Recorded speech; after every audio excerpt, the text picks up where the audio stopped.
ನನ್ನೆದೆಯ ಮೂಲೆಯಲ್ಲಿ ಸತ್ತು ಹೆಣವಾಗಿ ಬಿದ್ದಿದ ಸ್ವಾರ್ಥದ ತೂಕ ಮಾರಿಗೆ ಕೊಟ್ಟೆ ಪ್ರಾಣ ಪ್ರತಿಷ್ಠೆ ಅಂದಾಗ ಉಳಿಯುವವೇ ಜೀವನದ ನಿಷ್ಠೆ ಪ್ರತಿಷ್ಠೆ.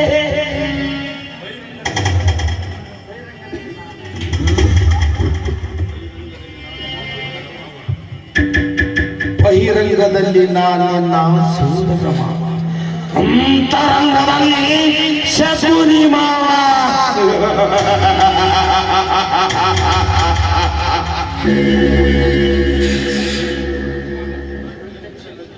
ಪ್ರತ್ಯಕ್ಷದಲ್ಲಿ ಸಂಪರ್ಕನೆ, ಪರೋಕ್ಷದಲ್ಲಿ ದುರ್ವರ್ತನೆ.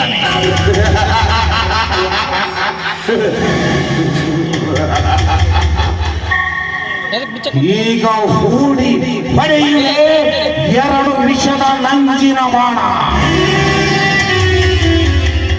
ಒಂದು ಪತಿವ್ರತಿಯಾದ ನಿನ್ನ ಹೆಂಡತಿಯ ಜ್ಯೋತಿಯ ಪಾತಿವ್ರತ್ಯಕ್ಕೆ ಸಂಶಯದ ಬಾಣ, ಇನ್ನೊಂದು ನಿನ್ನ ಭಾಮೈದನ ಶಿಷ್ಟ ವ್ಯಕ್ತಿತ್ವಕ್ಕೆ ಕಳ್ಳನೆಂಬ ದುಷ್ಟಾರೋಪದ ರಾಮಬಾಣ.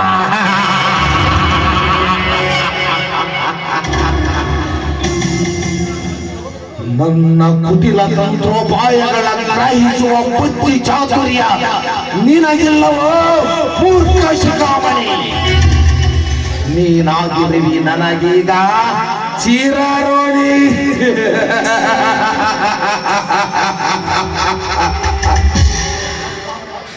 ಸದ್ಭಾವನೆಗಳ ಸಡಗಿ ಶಬ್ದವಾಗಿ ಹೋದವು, ನಿನ್ನ ಪ್ರಾರಬ್ಧ ಕರ್ಮಕ್ಕೆ ದುರ್ಭಾವನೆಗಳೆತ್ತು ಕೊಂದವು.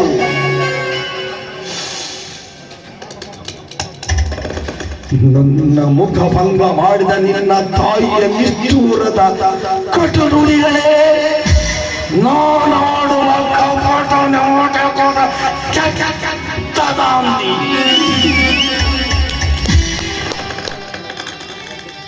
ನಂದರ ದಳ್ಳುರಿಯಲ್ಲಿ ಶಮನವಾಗಲೆಂದು ಒದಗಿ ಬಂದಿದೀಗ ಅಪೂರ್ವ ಸ್ವಸಂಧಿ.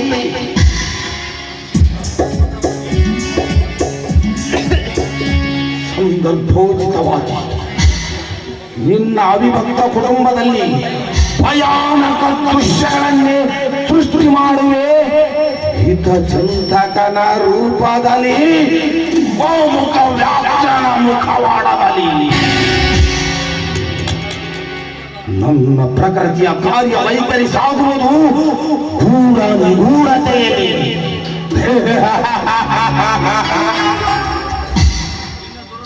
ನಿನ್ನ ದುರಾದೃಷ್ಟದ ಐಶ್ವರ್ಯ ಲಕ್ಷ್ಮಿಗೆ ಆಮಂತ್ರಣ ಕೊಟ್ಟು ಆಹ್ವಾನಿಸುವೆ. ನನ್ನ ಅದೃಷ್ಟದ ಮನ ಬಾಗಿಲ ತೆರೆದು ಆಗಿ ಹೋಗುವುದು ನಿನ್ನ ಬಕ್ಕಸ ಬರಿದೋ ಬರಿದೋ.